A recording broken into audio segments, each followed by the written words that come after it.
Welcome to the Dark Side of Lust, Halloween edition. Let's get started. Hey, so my name is Chris, and well, I never believed in any type of evil spirits, ghosts, or anything of that nature before this happened to me. And if you don't believe in them, maybe after this story, you will. So, let me just give you a little bit of background. I was raised in a wealthy home. My parents, well, they owned a lot of businesses. And after my dad died, my mom, she sold a lot of the businesses but held on to one. And when my dad died, it was a really traumatizing time for me. I remember seeing him in the garden a lot, never in the house. And my mom, she got a new husband years later, and that's when I stopped seeing my dad.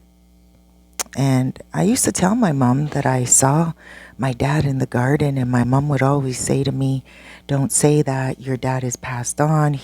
With God now. He's in heaven.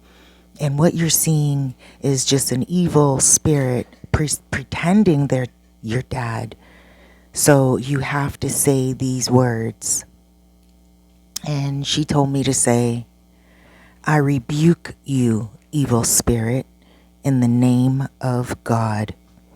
And I never forgot those words for some reason, even though I never used them, because I did believe that was my dad. And I believed it was my dad coming by to keep me safe and to keep me company. I was an only child, and I just was lonely. Due to our wealth, my mom never really allowed me to get close to other children. Well, many years passed, and so did my mom. Now, when my mom passed, we had the one business. It was great. It was viable. It was awesome. We still had just as much wealth. And when she passed, she prepared me years before to be able to take over her place. And I was pretty good at it. The only thing I wasn't good at was more of the socializing aspect. We had a really colorful group of employees, and they were great, but they were like my mom. My mom was colorful, and I was never really taught how to socialize. Like I said, my mom didn't have a lot of friends around me as I was growing up. And so the one thing that I didn't do was put on these grand parties that my mom used to put on for every holiday for the employees. So for Thanksgiving, for Christmas, for New Year's, for Easter, and also for summer break. You name it, and my mom would put on the soiree that was perfect to be televised. And one time, one did get televised in our town.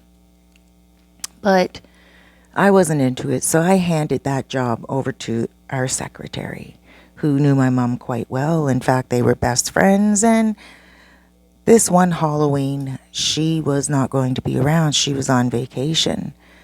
So I thought, what the heck? Let me plan the party. What's it going to hurt? I used to watch my mom put the parties together, so I can do this. And I did.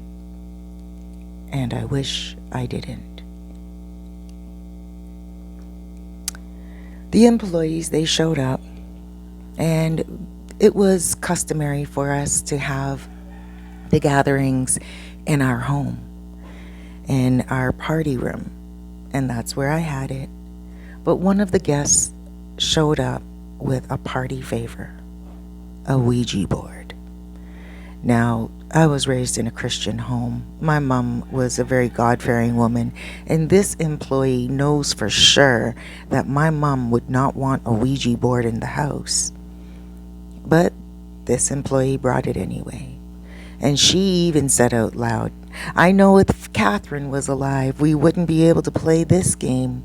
Chris, you are amazing. You're like your mom when it comes to business, but you're easygoing when it comes to letting things slide. So she pulled the board out. Now, this wasn't your normal Ouija board that you see on TV, the square board. This was circular, and it looked homemade. And I asked her, I said, where did you get that at? And she said she got it in Peru many years ago. And she said, and it works. Now, again, I didn't believe in all that stuff, but I let the employees play it. And they played it, and they were having fun, and I heard all types of oohs and ahs from them. And I just went online and got some paperwork done as the employees enjoyed the party that I created for them. But then all of a sudden the electricity went out. And it just didn't go out. It went and made a noise. The electricity never went out in our house before. We have backup generators for everything. But the backup generators didn't work. And at that moment, I said to the employees, I think we should call it a night. But no, they were having too much fun with this Ouija board. And the one employee who brought it said, you guys have candles. Let's light some candles. Maybe the spirits are telling us to light candles. Yeah, that would make it even better. And I was like, well, guys, I think it's getting kind of late. You guys had a lot to drink. We have work tomorrow. Let's call it a night. And the one employee said, oh, come on. Your mom used to let us show up late the next day after a party. Why can't you do that? And plus, we're having fun. We feel like we tapped into something. At that moment, I really should have just kicked them all out. I should have been as strong as my mom would be, not a pushover. But I said to them, okay, 30 minutes more and then you really got to go because I have a lot of paperwork to do. And I took my candle and I went into the office. It was about 15 minutes later when one of the employees screamed and just dropped. We had to call an ambulance. The ambulance came up the road. Now, we didn't really live around a lot of neighbors. We lived a little bit out in kind of like the suburbs / countryside. And when the ambulance came up, they're like, why are all your lights out? And I looked at him and I said, well, aren't the lights out everywhere on the grid? And he said, no. No, there's only your lights are out here. You might want to get that checked out. It's Halloween night and a lot of people do crazy things on Halloween night. You don't want to be a victim of that. So he left. Everyone left. The employee had to go to the hospital. They had a panic attack. They thought it was a heart attack, but it was a panic attack. Well, after everyone left that night, I kept hearing noises. I did call 24-hour electric company, somebody that could come and check out the grounds, just in case there was someone that was doing something funny and trying to get into the house.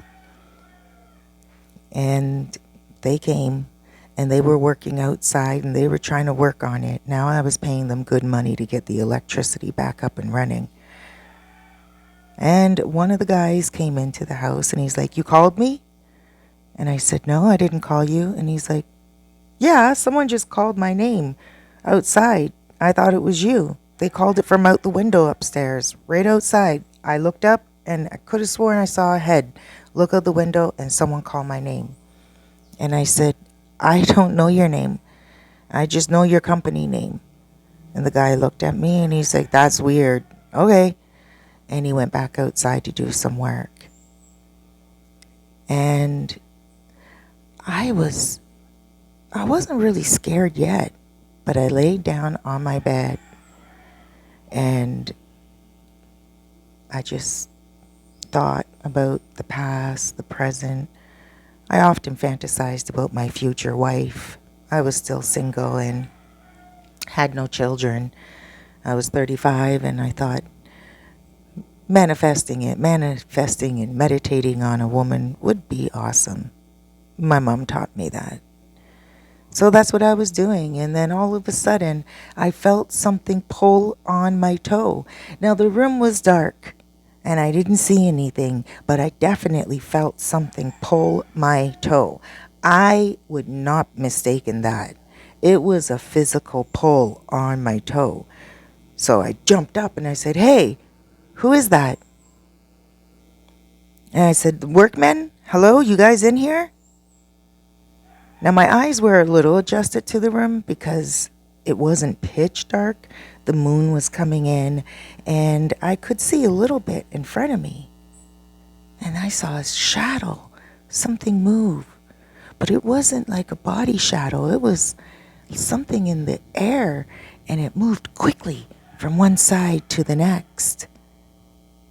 And then I felt something touch my belly area, like on my stomach, and I almost vomited. And I was like, "Hey, what's going on?" And then I felt a breeze go by my head. Well, I didn't need any more, and I jumped up and I ran to my door. But as I was going to open my door, I slammed it. I don't know how I slammed my door, but I remember I closed it instead of open it. It was like something took over my brain.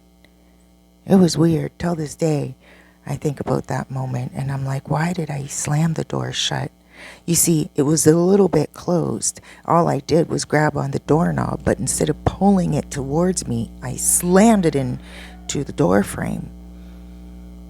But immediately I opened it and I ran down the stairs. But first there's a big hallway before I go down the stairs, and that hallway was dark. But I was able to find the stairs because downstairs was lit up by candles. I run down the stairs and I went outside. The workmen were still out there. And one workman, he ran to me as I was running to him. And I said, "Is everything okay?" And he's like, "I was just coming to ask you the same thing. I heard some screams coming in from the house." He's like, "Listen, Halloween night, some people get weird and we don't know, like your electricity, we're trying to get it on and it doesn't look like there's anything wrong with the electricity at all. It's testing everything okay. But we're going to still look at different shorts. Maybe there's something going on and we're above all the wires and we have some guys down the street, but when we heard you scream," and I said, "I didn't scream." And I didn't scream. Unless I screamed and didn't realize it. But I don't think I screamed. And he's like, "Well, we are hearing it, like we heard it more than once. And, so I was coming to see if you're okay."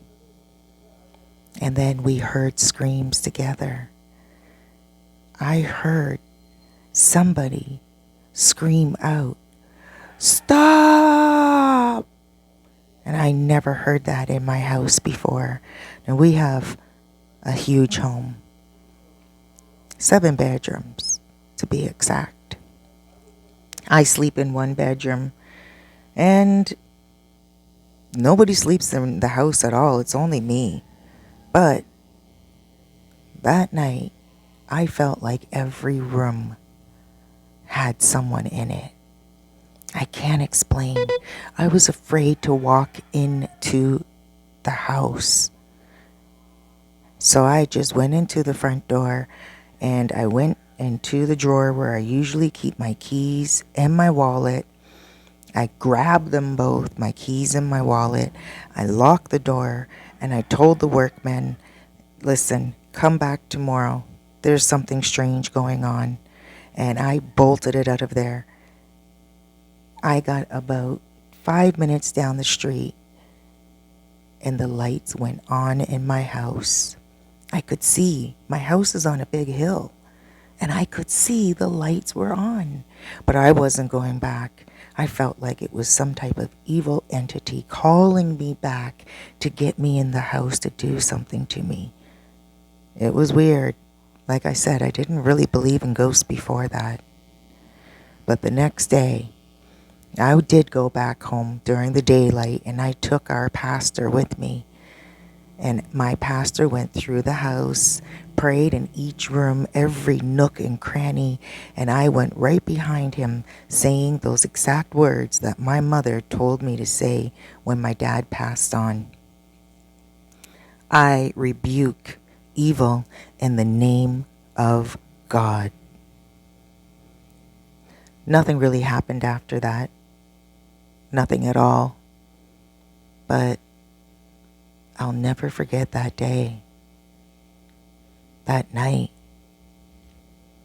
Now, I do rent the rooms out on Airbnb. I don't want to be home alone. It's not that I'm terrified. It's just that it's nice to have company. And I do have a couple of people that rent long term. So it's not so bad. It also helps me with my social skills, which I think is important. And if I'm ever going to find a wife, that's exactly what I need to do. Socialize a little bit more. Wouldn't you say? What are your thoughts? Have you ever been haunted? Well, guys, there we go. Do you believe in ghosts, guys? Comment down below. If you have any stories, hit me up and let me know. I would love to do your story on Dark Side of Lust. Make sure you hit subscribe. Make sure you hit the like button. Don't forget to comment down below and share. Be careful out there. This is Halloween.